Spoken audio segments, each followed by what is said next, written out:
upstairs and outside and downstairs and on the lawn. We're so thrilled that so many have come to join us today. My name is Karen Levy. I'm a member of the program committee, a volunteer for the Everett Jewish Life Center, and I am really thrilled to see so many people here. If you've been here before, you know that the Everett Center is a Jewish house on the Chautauqua campus, and it's our home for all things Jewish. Many of you have heard this before, but for those, how many are here for the first time? I don't know. Oh, beautiful. Welcome, welcome. We hope this is just one of many visits here for you. Here we explore Jewish food, music, politics, anti-Semitism, history, literature, comedy, and on and on. Not just for the Jewish people in Chautauqua, but for everyone in Chautauqua. We provide an opportunity to learn and debate, laugh, and explore our interests together at a time when anti-Semitism is on the rise and Jews are feeling vulnerable. The Everett Center, as one of the few Jewish organizations on campus, the Everett Center provides a venue for Jews in the larger community to examine some of the very important issues affecting the Jewish community. We're an important community within the larger Chautauqua community. This is Everett Center's 17th year. It was built through a generous donation by Edith Everett and her family, who are here with us today. It was built to memorialize her husband Henry, but she did say last night she would like this to be known as the Jewish Center, not the Everett Jewish Center, but some of us will still know that. The house is, yes. It was Edith's vision to create a Jewish denominational house with programs that would be free of charge and where rooms would be available to house guests. We have 5 bedrooms to rent, and Edith's vision has more than been realized, as you can see today. We're proud that we have a committed audience here, and we're thrilled to attract new guests every day. And our audience continues to grow in numbers. And please, to any of us who have program badges here, please come up to us afterwards. We're always looking for volunteers. Please come and volunteer, offer your time, your talent, your ideas, and of course, if you were so inclined, we would love a donation. Also, because our programs are free of charge always, but it does take money to run this facility, and planning. So please, if you're so inclined, we have brochures, we have a QR code, we have envelopes, so we would be thrilled. Our program brochures are also available at the front entrance and on the porch, and it is our deep honor and mission to develop programs that spark curiosity, intellect, and imagination infused with our rich Jewish culture and heritage and tradition. And to continue our mission to expand our program and to strengthen our community, we invite you, again, to make a donation so that we can continue to offer programs without a charge. Please silence your cell phones if you haven't, as they always say in the AMP. And the center is for all of you, and we are so glad that you're here. Now to introduce our wonderful speaker, Dr. Lisa Leff. It is my pleasure to introduce Lisa Moses Leff, is the director of Jack, Joseph, and Morton Mandel Center for Advanced Holocaust Studies at the United States Holocaust Memorial Museum. She is also a professor of history at American University. She's an expert on French-Jewish history. Her books include Colonialism and the Jews, edited with Ethan Katz and Maud Mandel, 2017, The Archive Thief, 2015, and Sacred Bonds of Solidarity, 2006. Professor Leff has also served in leadership roles in the historical profession, including as president of the Society for French Historical Studies and as a board member of the Association for Jewish Studies, and as an elected fellow of the American Academy for Jewish Research. This is Dr. Leff's first visit to Chautauqua, so congratulations. We're so glad you're here. And she is here with her husband, Ben Leff, who is an attorney and a professor at American University. And Blossom Leibowitz, who's my partner this week in programming, volunteering, we had an opportunity to meet with Lisa and Ben yesterday to welcome them and show them around and try to explain what Chautauqua is all about in 10 words or less, which is impossible. And they jumped right in. They came with us to the Smith Oaks Hall last night to hear the Hebrew congregation's presentation on the history of that Hebrew congregation in Chautauqua, which was fantastic, by the way, to all of you who did that yesterday. It was wonderful. And they jumped right in, and hopefully this will be their first of many visits to Chautauqua. Thank you. Today's presentation is entitled The Archive Thief, the Man Who Salvaged French History in the Wake of the Holocaust, which is fascinating, I'm sure very interesting. After today's presentation, Lisa will be signing books that will be for sale here in the front of the room. They're also for sale in the bookstore. Tomorrow, hopefully you'll come back, and Lisa will join us again for a presentation at 12:30, so pack your lunches and feel free to eat while you're listening. And her topic tomorrow is France and the Jews, History of a Love-Hate Relationship. We hope you can come back tomorrow. And we have an extra lecture this week on Wednesday. Richard Gitlin will be here for a 12:30 lecture, another special presentation that's entitled, We Are Not Fighting Discrimination, We Are Fighting Elimination. Sadly that we have to be talking about that. Richard is the founder and president of the Nagin Project, a nonprofit focused on ensuring that our families, our children, and grandchildren can lead safe lives as Jews in North America. So that will be, tomorrow is 12:30 and Wednesday is also 12:30. And again, there'll be another showing of the movie, La Vie de ma Mère, This Is My Mother. That will be also 3:30 on Wednesday afternoon. I saw a little bit of that yesterday. It's a really, really moving, really special movie. So with that, I'd like to turn this over to Dr. Leff, and she will be taking questions after her presentation.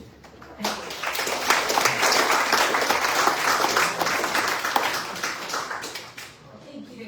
And thank you all for turning out.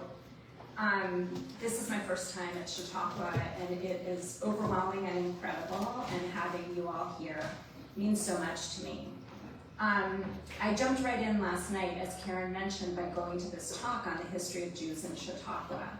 And one of the parts that really made an impression on me was the discussion of these two 13-year-old girls who got things started and whose letters are preserved for us because they're in an archive.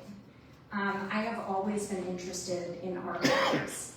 I work in an archive now at the Holocaust Museum, but even before that, I've always just been fascinated. Why do we keep archives? Why do they matter? Why are Jews especially interested in archives? And I'm also interested in what happens to archives in times of crisis. What happened to archives in the Holocaust? It's that kind of question that got me into this book that I'm going to talk about today. So I first stumbled on this story about in the 1990s when I went to Paris to do research for what became my PhD thesis, which was on the Jews in 19th century France. That's what I was writing about. And of course, if you're writing on that, of course you go to Paris to do your research and you look for stuff that's in archives. And what I found was curious. Everywhere I went, I would look in the lists, the inventories, and order up the things, put in the call slip, say, bring me the stuff. And often a slip would come back to me, missing. Ça manque à sa place, not there, missing. And this happened enough times that I thought something was up. And I asked around. I asked other historians, and eventually I asked the archivist. And what I learned was this incredible story. The reason that so many documents weren't in the archives where they should have been was that a historian who had come there before me also from the United States, had stolen them. Now, what was even more funny was that I had heard of this historian long before I ever went to France to do the research. It was a man named Zoza Tchaikovsky. Tchaikovsky, I was told, stole all across French archives documents pertaining to Jewish history. After he took them, he brought them back to New York, where he was living, and then wrote articles based on these documents, and then sold them piecemeal to Jewish libraries in the United States. Eventually, in 1978, he got caught red-handed stealing down the street from where he lived at the New York Public Library. And a few days later, he committed suicide. Most of you have probably never heard of Tchaikovsky, and you're already saying, oh my gosh. Well, for me, it was even more of an oh my gosh, because this guy was so famous to me. You simply can't be a professional working on French Jewish history and not know Tchaikovsky.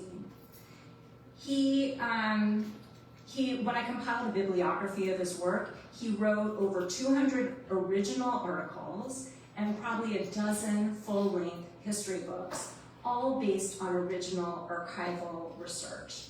He started publishing in the 1940s. Eventually, over the course of his life, he wrote professional works of history in 5 languages. He started at a time when no one had done really serious professional work in this field. So I knew him because my whole idea for my dissertation, everything I was studying, this was the guy. And yet, I learned all of that stuff I had read, everything that all of our work in the field was based on, had come from his work on documents that he had stolen from the archives. It was just something I couldn't get out of my mind. Very sad. And why? So my book just simply began with this question that I had in my mind for decades. What happened with Tchaikovsky? Why would he do that? And the more I turned it over in my mind, the more I realized no matter how pathological or criminal or whatever the answer I would come up with would be for why he did it, you could not understand his motivations unless you also thought about those libraries that bought from him. Because there certainly would never have been this kind of widespread theft without buyers. So it's a story that has 2 sides. It's about an archive thief, and it's also about the libraries and all of us who care so much about libraries and archives that we inadvertently created incentives. So today, what I want to do for you is sketch out the contours of this story that I discovered about Tchaikovsky. His story, I learned, began really in Paris in the 1930s. And here's a picture of him then. This is when a young Tchaikovsky first got interested in Jewish archives and Jewish history. He had been born in Poland in 1911, and he came to Paris as a young man in 1927. I guess now we wouldn't even say a man. He was 16 years old. He came by himself, without his parents, rejoining older brothers who had already settled in the city. He dropped out of school to do that. He'd been a mediocre student, earning C's back in a boarding school in Warsaw. And what he wanted to do in Paris was just join his brothers who were working in the garment trades. But at the same time, he was a plucky guy and he had some ambition. And he did something a little different than his brothers. By 1934, you see his name appearing in the Yiddish press. He started writing for a newspaper. He was writing articles almost every week in the daily Yiddish communist paper called the Naya Presse. And then by the end of the 30s, he makes another transition. He moves from being a journalist to writing what we would call today works of scholarship, works of history based on documents, going into libraries and archives to do research. Why? Why would a guy with basically no education go into writing and then go into this kind of obscure academic work? How did that happen? Well, it's really because of an encounter he had with this couple in the 1930s when he was working as a journalist. He met these two, Elias and Rebecca Cherikover, a couple who, like Tchaikovsky, had come from Eastern Europe, but as you can see in this picture, they're older, they're a generation older than Tchaikovsky, and they became kind of mentors to him. The Cherikovers worked in Paris as the heads, or really the man was the head, but behind the man, actually, Rebecca was doing just as much of the work. They were the head of the historical branch of an organization called YIVO, the Yiddish Scientific Institute, which was founded in Vilna in 1925, but is now based where? Do you guys know? In New York. Yeah. So this is the beginning of the YIVO, and it had branches all over Europe, those headquartered in Vilna, and this was the historical section, the Cherikovers. They were from Eastern Europe, but they'd come to Paris in 1933, and they were breaking new ground, studying Jewish history on the basis of documents. Now for these two, doing Jewish history in this kind of professional way was more than an academic pursuit, and they've been dedicated to it for decades. That was why they helped found the YIVO and were so dedicated to its historical work. It was a passion for them. On the one hand, they saw history for Jews as a really important counter or tool for Jews as they faced the challenges of modernity. They're born in the early 1880s, so for them, what they saw as they were coming of age, did I even say where they're from? They were from the area around Kiev in the Russian Empire. And as they were growing up, what they saw all around them was, first of all, just the big changes we associate with Jewish modernity. Jews moving to cities, leaving behind tradition, doing new kinds of work, and forgetting their traditions. These are modern people, though. They're not saying we need to stop the train of modernity. They're saying if we're going to face the challenges of the future, we need to know where we came from. It was a kind of cultural nationalism. They weren't Zionists, but they were certainly nationalists. They thought the Jewish people are becoming a modern people, and we can't forget our traditions. So for them, the history that they were trying to preserve was, it was all going to be based in archives. And they went around little towns, little shtetls that were being abandoned, and helped collect stories or circumcision books or any kind of documents, songs, folk tales that Jews would be able to use to understand where they came from, what their wisdom was. And they had been part of building up the YIVO archives in Vilna. And the hope was Jews would go, after YIVO was founded, Jews would go to this archive, study it with modern methods to understand who they were. This is a kind of nationalism. It's the same thing that the Czechs were doing, same thing that the French were. Every modern nation establishes archives and stories to understand where it came from, and they're doing that for the Jews. So that's a big part of what motivated the Cherikovers, how they got into history. But I'd be remiss if I didn't add an additional element in their history that made them especially passionate about archives. And that had to do with what they lived through after World War I.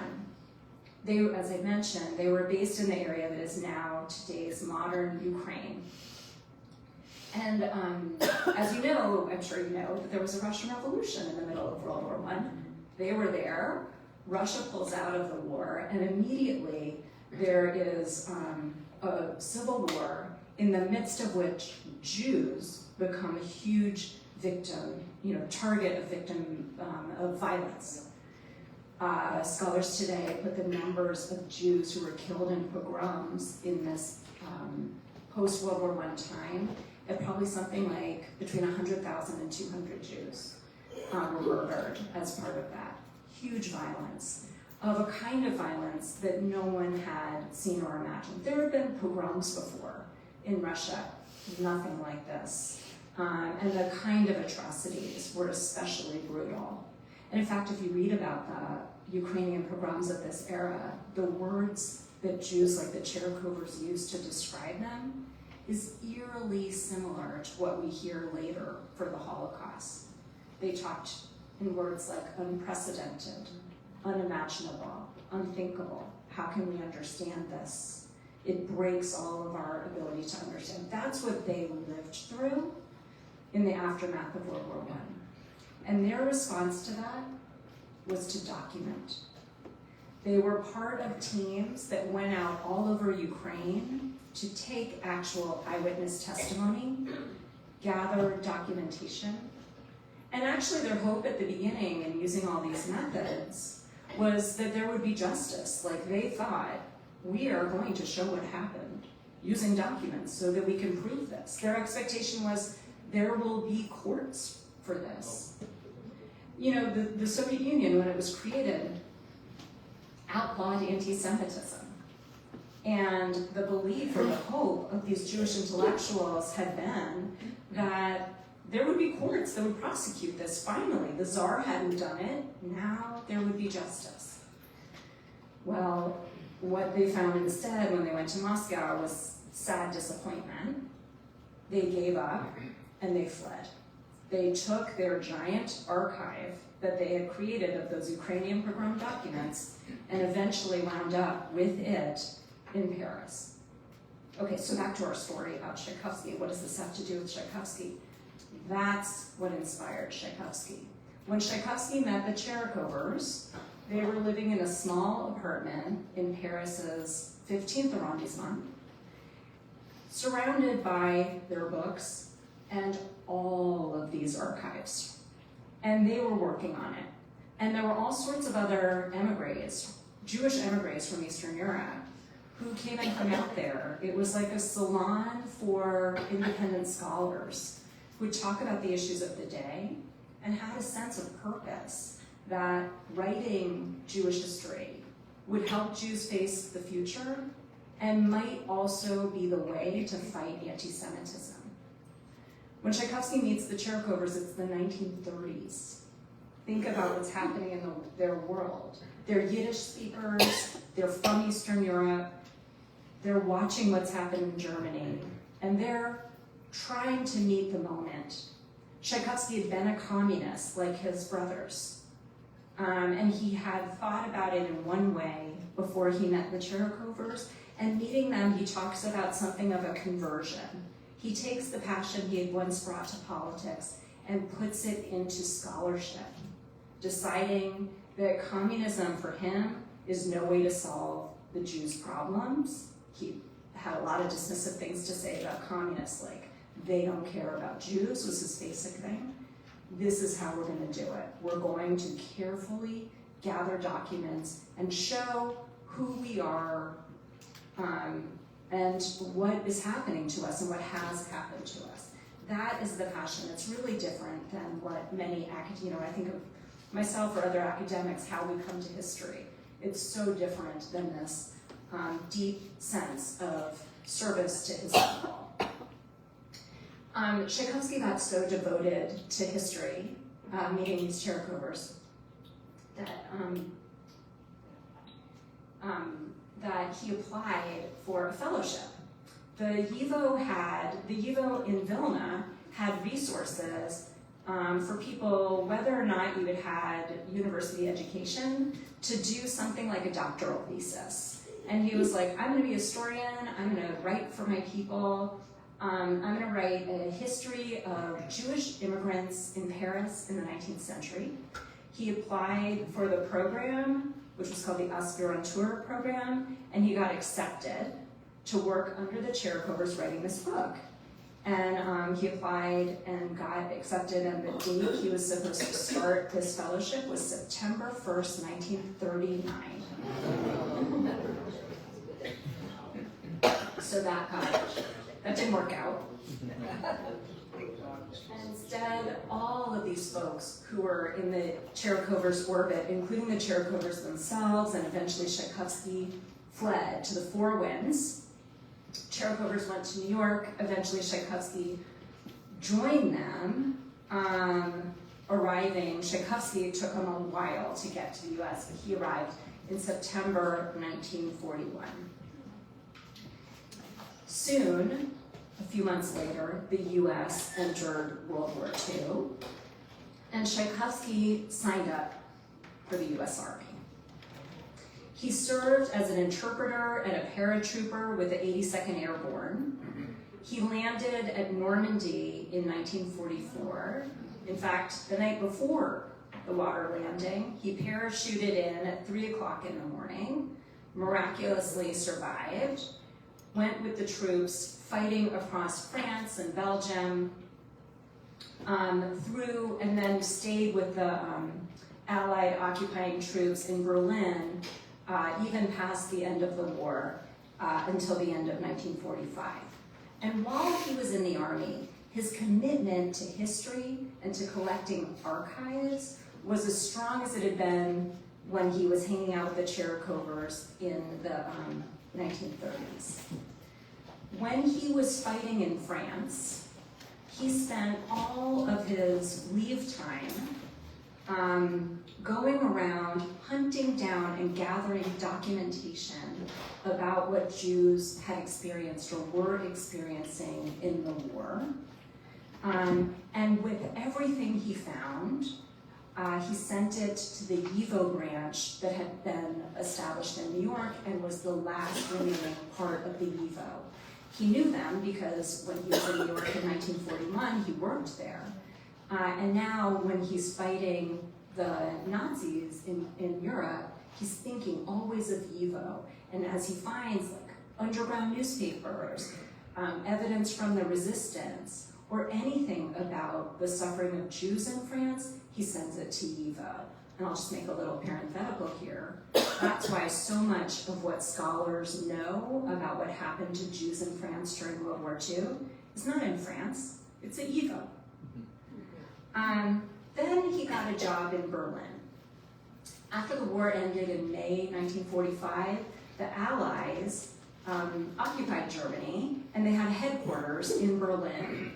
Allied Command was a building that had offices for the Soviets, the British, the French, and the Americans, and they needed translators who spoke all those languages. Well, Tchaikovsky, with his background, was one of those who did.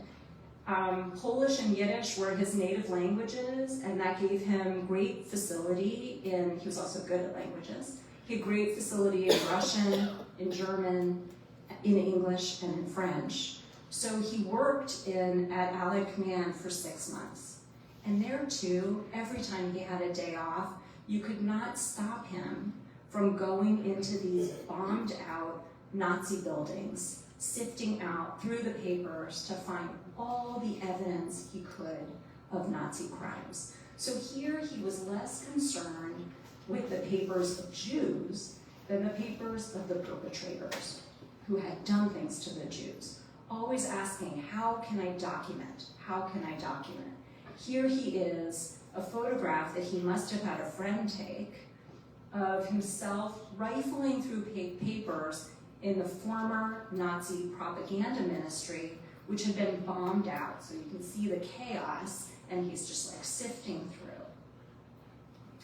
He sent, in his 6 months in Berlin, an average of more than one package per day back to YIVO in New York, and this collection, also now at YIVO, called the Berlin Collection. Really important source of Nazi documents. So Tchaikovsky sent these documents through the Army Post Office, okay? And he had himself photographed while he was doing it. And so all of this suggests a kind of like legality to what he was doing. But I have to say, it was anything but legal to do this, right? For a number of reasons. One is the American forces had a policy that they really stuck to about troops not looting. They prosecuted plenty of American soldiers for stealing things and returned them to their German owners. How could this happen on the scale that I just described to you? And yet, he did so, and he didn't even try to hide it. And even more, I found articles in the Yiddish press in New York writing about what Tchaikovsky did, like our hero in Berlin just sent back more packages of Nazi stuff. This was really well received and tolerated, right? It was well received by the Jews in New York, and it was tolerated by the army, even though it was illegal. How? I feel like it's pretty easy to understand Tchaikovsky himself. He had grown up at the knee of the Jericho curse. He believed that Jews need to document the crimes that are committed against them. That is a really important part of the Jewish response to persecution. Prove it, show. That's our only chance, right? So that explains him. It might even explain Yivo in New York being proud of him. But how do you explain those American authorities tolerating this kind of theft? And I would say about this before we get too sanguine. He's in these ministries at a time when other American servicemen were tasked with going through Nazi buildings to find evidence for the Nuremberg trials. He is competing with the American case, right? But to him, I mean, you read his letters, so I did this research based on his letters, which are at the Evo also. And he's saying, I don't believe it. The Americans say they're going to prosecute it. I have no faith, right? So he's like, these things have to be in a Jewish institution where Jews can keep them safe. I do not believe that anyone is going to prosecute these crimes. But again, let's think about what was going on that made at least the people, not the high-ups who didn't know what he was doing, but like the people near him, his buddy who took this picture. Why were they all like, yay, you can do it, I'll help you carry it? Well, to understand that, you have to understand what else was going on in Germany at this time. When the American troops came into Germany, one of the things that they found was that the Nazis had looted Jews as part of the final solution, right? The final solution wasn't just about killing, it was also about theft. We know that, and that was a very huge operation. And so as the Allies are coming across Germany, actually the Soviets too, from both sides, what they're finding is a scale of theft that they were not prepared for. And so Tchaikovsky's salvage operation, what he thought of as a salvage operation, was not the only salvage operation of Jewish stuff going on in Germany in 1945. So I want to show you some of this other stuff that was being found.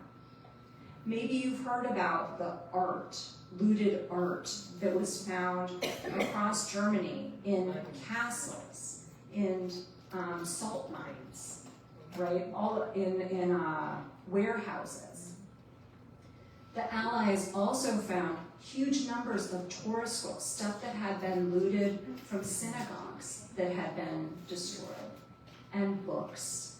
The Nazis looted millions of Jewish books, as well as ordinary household stuff, pianos, all sorts of violins, furniture, even in some countries, pots and pans, right?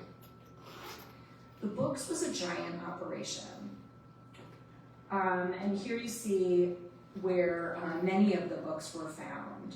What the Allies found in Frankfurt, especially, was a huge warehouse of books that had been looted from Jewish libraries across Europe, from France to Ukraine. Books had been looted, and especially from German libraries. and they had centralized them in Frankfurt because the plan was to build in Frankfurt the largest Jewish library that had ever been made.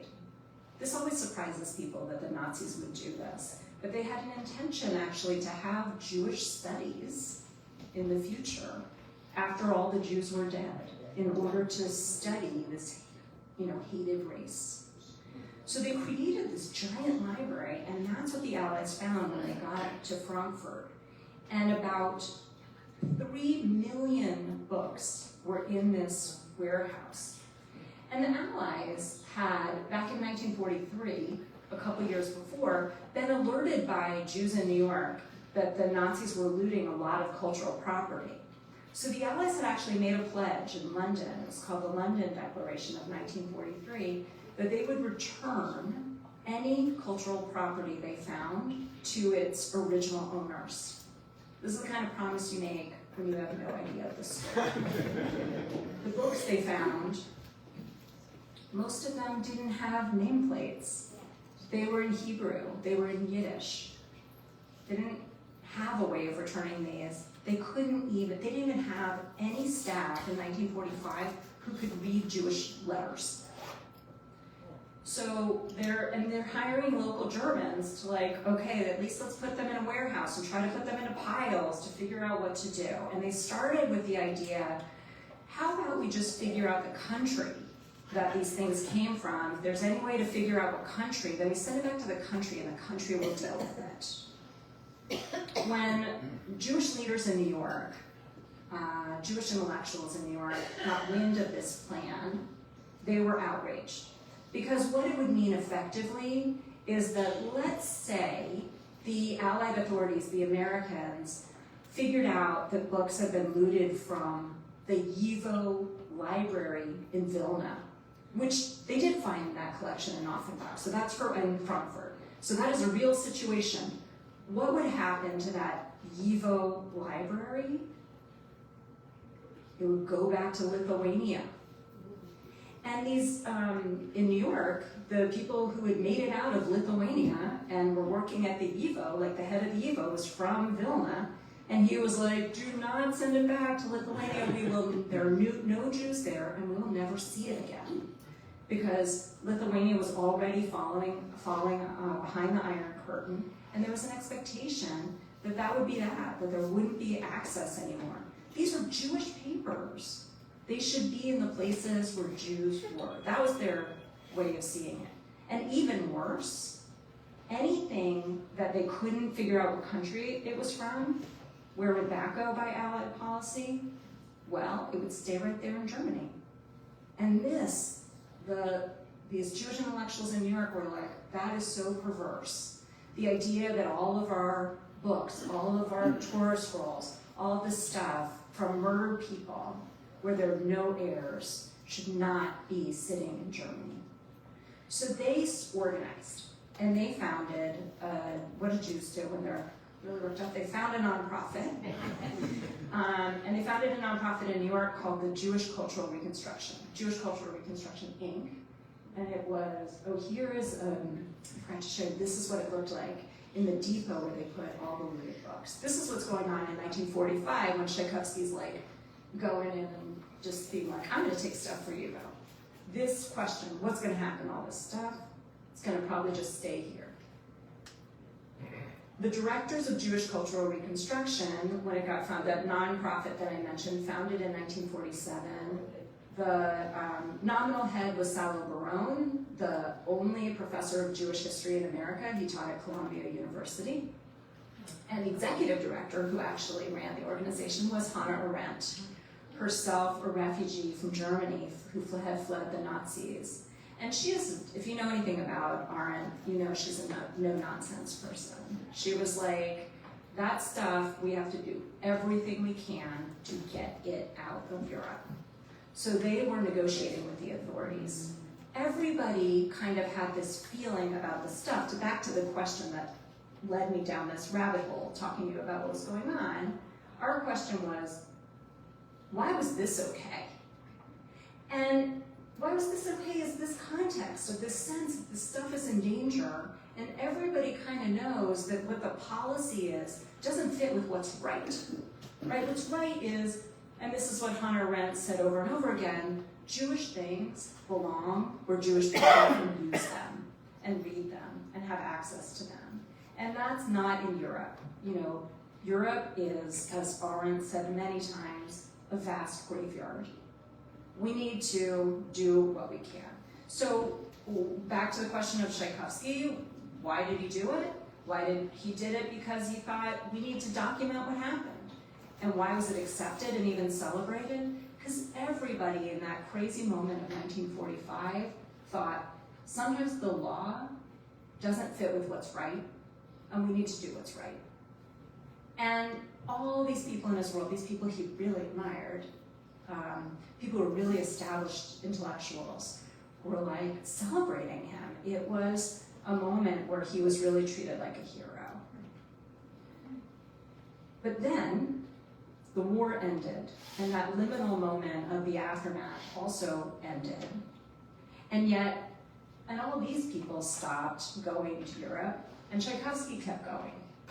He returned to Europe many times, starting in 1947 and continuing through the 1950s, going to Jewish libraries and archives, and where he went, he took stuff. And here's librarians at one of the libraries where he stole the Alliance Israélite Universelle in Paris, Europe's largest Jewish library. When he stole from a place like the Alliance, I think we can pretty safely say that that old reasoning that European Jewish life had come to an end could not have been guiding his work. He could see with his very eyes, by 1947, certainly by the 1950s, that French Jews were rebuilding. It was not Lithuania. It was not Poland. This was a place where the Jewish population was in fact growing. Right? Jews had suffered devastating losses in France, but there were new refugees coming from Eastern Europe, and the Jewish population was growing even more as North Africans started to arrive in the 1950s. Their synagogues had survived. They had been really affected by the war, and they lost many, many Jews. 75,000 were deported and killed by the Nazis. But the numbers had rebounded, and the institutions were building back up. And that includes these libraries, which hadn't closed. And Tchaikovsky's going into them and stealing. It's interesting, one of the things I found in the archives at the Alliance was that as early as 1947, they're writing to each other, their notes in the back of the library are, I think that guy is stealing. They suspected him, and they knew him from the 1930s. They were like, we know that guy, what's he doing? And they chose not to go to the police. And they chose it for a couple of reasons. One was they thought that the police might not be able to do anything because it would be hard for them to prove that they had been robbed. The entire library of 500,000 books, this was the largest Jewish library in Europe before the war, the entire library had been taken to Frankfurt and was found there and had been returned. But one of the things that hadn't come back in 1947 was the card catalog. In fact, this staff, these three, spent the entire 1950s, it took till 1961 to reconstruct that card catalog. So when Tchaikovsky's stealing in 1947, they're like, how can we even prove what he stole? Like, we think he did it, but we have no way of showing what we had. So that was one reason. And then the other reason was just simply, how would it look in 1947 to go to the police and report a Jew committing a crime in a Jewish institution?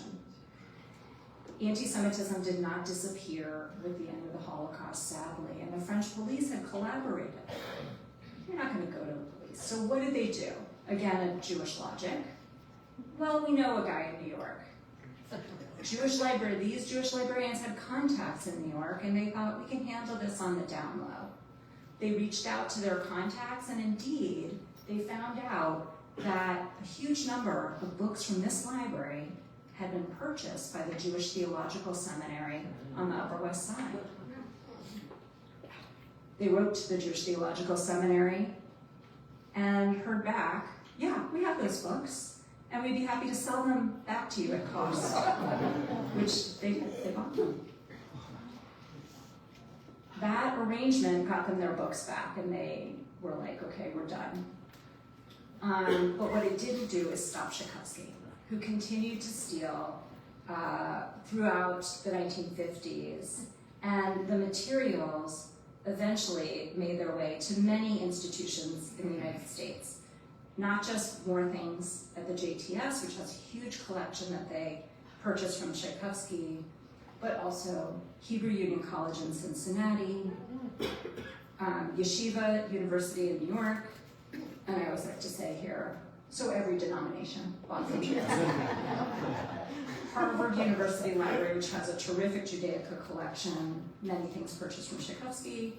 New York Public Library's Judaica division, where later he would be caught stealing.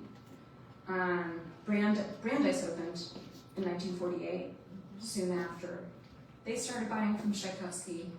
And in Israel, too, the Central Archives for the History of the Jewish People also bought from Tchaikovsky.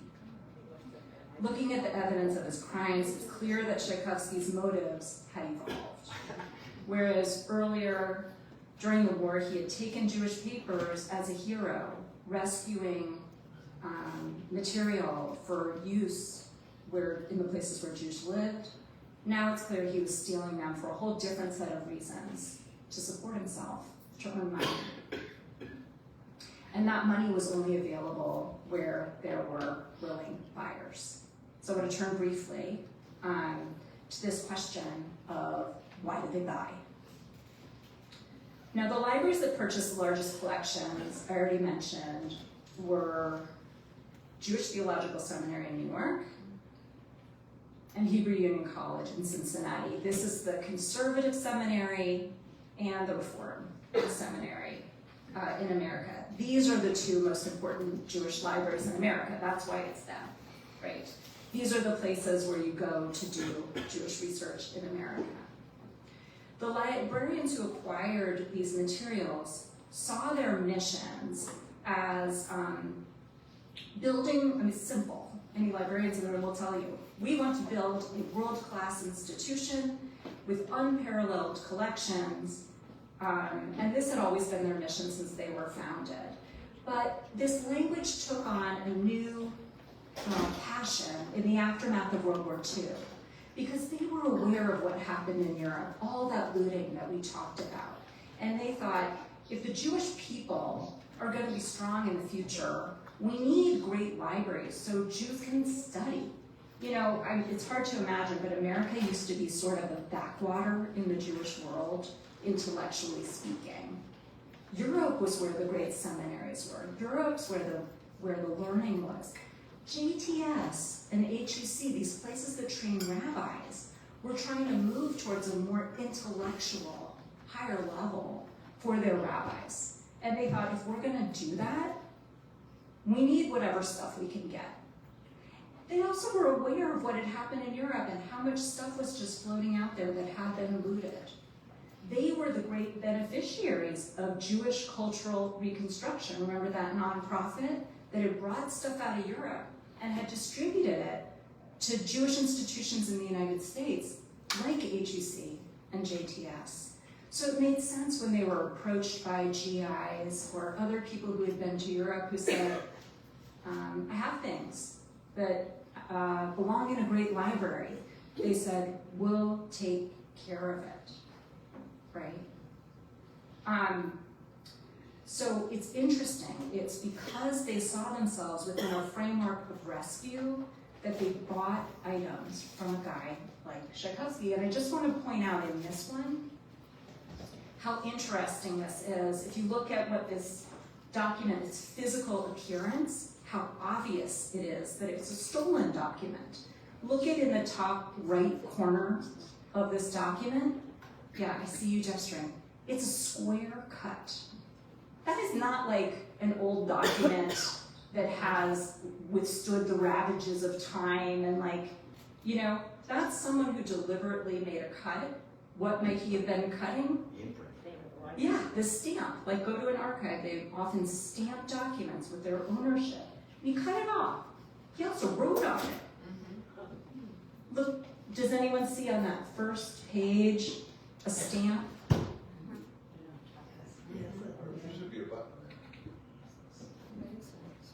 This. I don't know if we have any Yiddish readers here. Zion Tchaikovsky.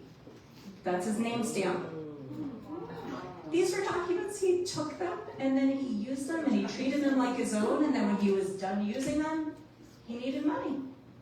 So he sold them piecemeal. So now I want to move and finish with this impact that these thefts have had on our understanding of the French Jewish past. What does it mean that this stuff isn't in France where you would think it would be, as instead in Cincinnati, in Boston, in New York, in Jerusalem, all over? I said he sold it piecemeal. So that means that if he went to Bordeaux and he stole a whole group of documents about the building of a synagogue, let's say, he would sell one document to Cincinnati and one to Boston and one to New York. For a historian, this is a nightmare. How am I supposed to know? I'm supposed to go to Cincinnati to find stuff on Jews from southern France. How am I supposed to know if I find something in Cincinnati that there's also something in Jerusalem? This is not how we work. But for Tchaikovsky, it was worthwhile to do it that way. Do you understand why? You make more money.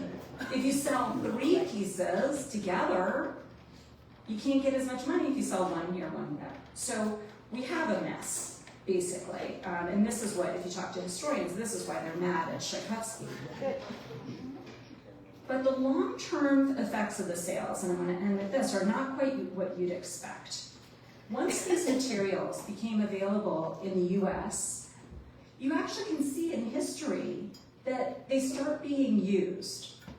Dispersed as they are, the first dissertations in French Jewish history, the first books after Tchaikovsky's, are written at Columbia University, Brandeis. They're written in the very schools that bought the stuff. Americans are actually the first to start writing French Jewish history, because when Tchaikovsky was stealing in France, he was stealing from places where you couldn't see this stuff. The back of synagogues, the uncatalogued Alliance Israeli Universelle, places that were not actually giving access to researchers. And even in France, it was only when the thefts were discovered that those collections got cataloged. So the French start doing this history after they learn about the thefts and catalog their collections. So paradoxically, the thefts produced history, made it possible, even though it's a subtraction. So I'm going to sum up here to end. This is a weird and ambiguous story. On the one hand, we have a thief. His buyers thought they were rescuing Jewish history, but he was stealing for selfish, right? He was a thief. And yet, okay, to go do another, flip it around, these thefts were ultimately productive. Rather than making memory less possible, they somehow have made the conditions possible for doing it. So in the end, we have to conclude by saying it was not just his work as a scholar that made Tchaikovsky a founding father of French Jewish history. It was also his work as an archive thief. Thank you.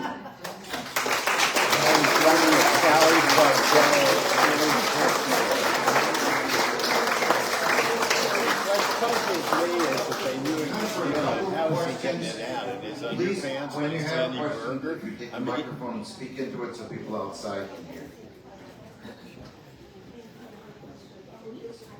This all happened it was wonderful, but this all happened pre-internet.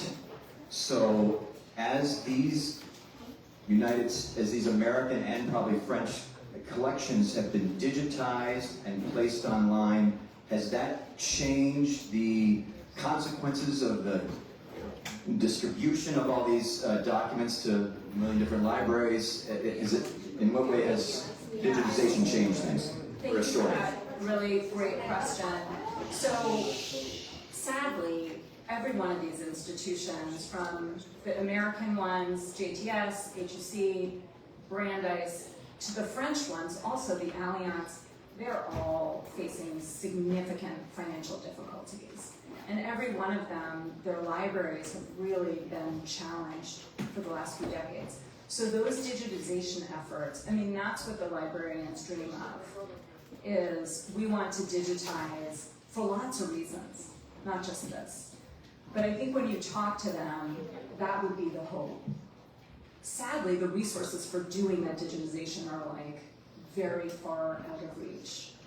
But I think, you know, back in the 90s when I started doing this research or started thinking about it, people were like, we've got to go to the French, you know, we've got to go to the authorities and get this stuff back. And by the time I published the book, they were like, no, we need money to digitize. And that's really the best way to preserve them so that scholars, and a little bit that has been done is what's allowed us to see things like, there's a manuscript from a Moyle book, you know what that is, like where the Moyle writes down, from 18th century southern France.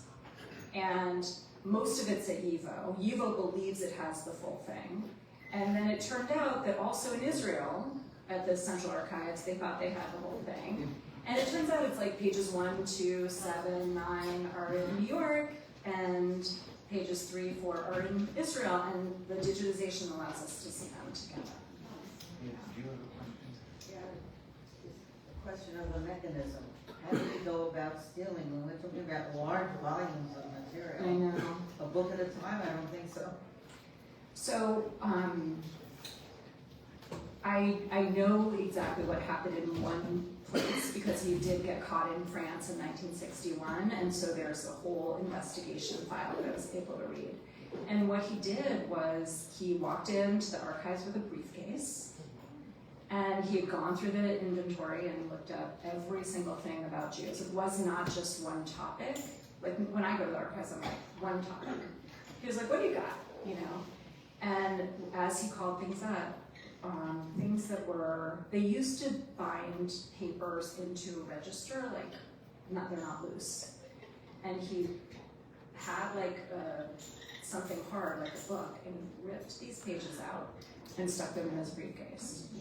And it was similar in New York Public Library. He had just put a book up like this on his table in front of what he was doing, and he was just sticking stuff in his briefcase and walking out, which you couldn't do now. You know, now they have clear bag policy, but it was very simple. And then you go, like, literally to the archive in New York and be like, will you buy these? And they were like, sure, you know, here you go. It's amazing.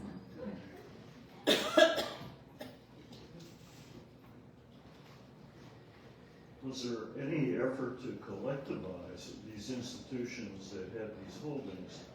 Was there any attempt to bring some of them together or to bring them to central places? Could these institutions cooperate with each other in order to build some of these stories? Yeah, that's a question that I'm really interested in, and I have one of the chapters in the book is about like how that did not happen.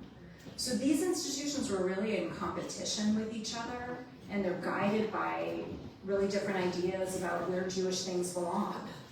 The Israelis had a very strong idea that Jewish things belong in the Jewish state.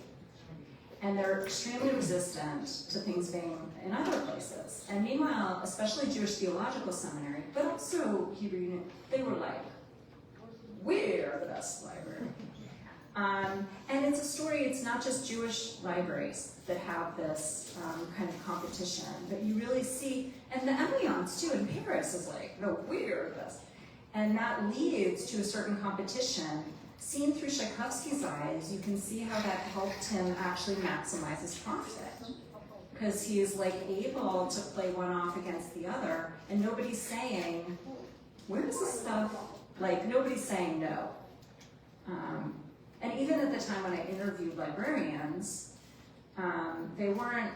there's like no sense that this was wrong.